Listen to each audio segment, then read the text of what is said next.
Hello everyone, so this is part 2 investigation. जैसा कि एक चैप्टर है जिसका पार्ट 1 ड्यू डिलिजेंस है, पार्ट 2 इन्वेस्टिगेशन है, पार्ट 3 फॉरेंसिक ऑडिट है।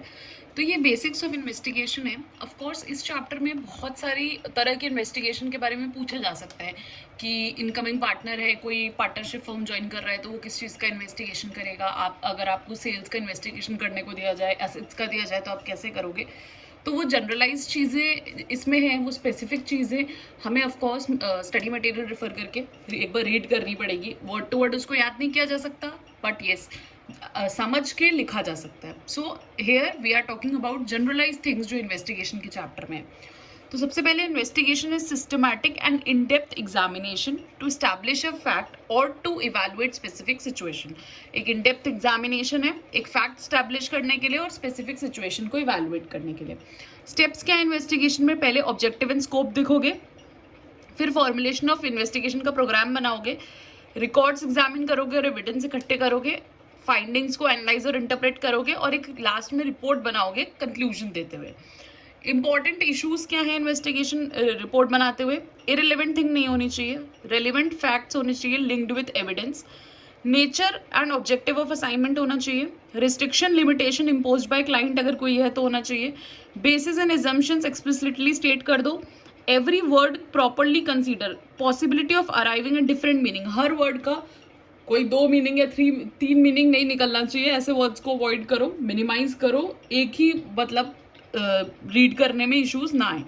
रिपोर्ट जो है पैरा फॉर्म में हो हेडिंग के साथ, और ओपिनियन जो इन्वेस्टिगेटर का है वो फाइनल पैरा में हो रिपोर्ट के, ताकि अगर किसी को डायरेक्ट ओपिनियन पे स्विच करके ओपिनियन जानना है तो वो जान पाए।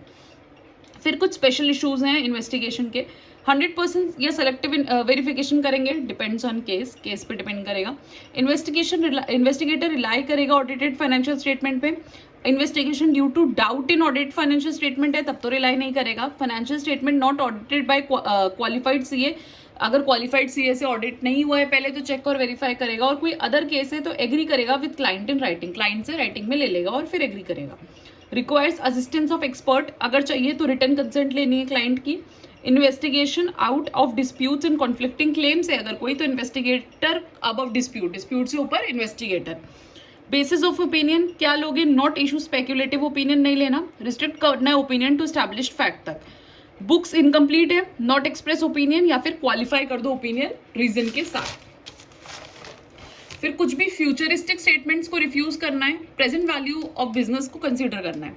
अगर वर्किंग पेपर रिटेन करना है तो working paper evidence in court माना जाएगा, ठीक है।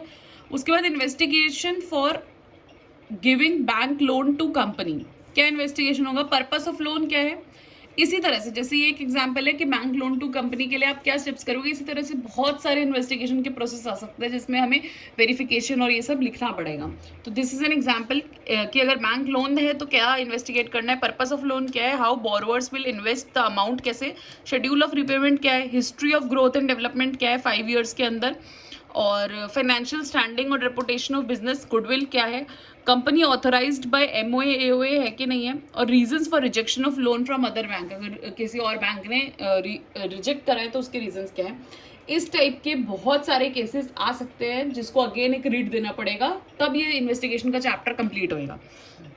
इन्वेस्टिगेशन ऑफ फ्रॉड में, टाइप्स ऑफ फ्रॉड में फ्रॉडलेंट फाइनेंशियल रिपोर्टिंग आता है, मिस एप्रोप्रिएशन ऑफ एसेट्स आता है, हमने ऐसे 240 में पढ़ा था, वीडियो है चैनल पे, रेफर कर लेना। मनी लॉन्ड्रिंग एक्टिविटीज, करप्शन आता है। कॉर्पोरेट फ्रॉड में एडवांस सेल्स बिलिंग, शेल और डमी कंपनीज बना दी या फिर मनी लॉन्ड्रिंग एक्टिविटीज कर दी।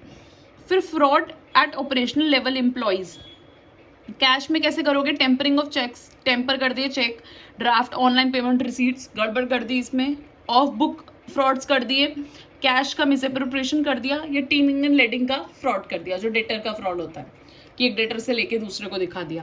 फ्रॉडलेंट डिसबर्समेंट, एक्सपेंस में कैसे करोगे? फ्रॉडुलेंट डिसबर्समेंट कर दिया, एक्सपेंस रिइंबर्समेंट स्कीम्स दिखा दी, पेरोल का फ्रॉड कर दिया, या कोई कमीशन की स्कीम कर दी।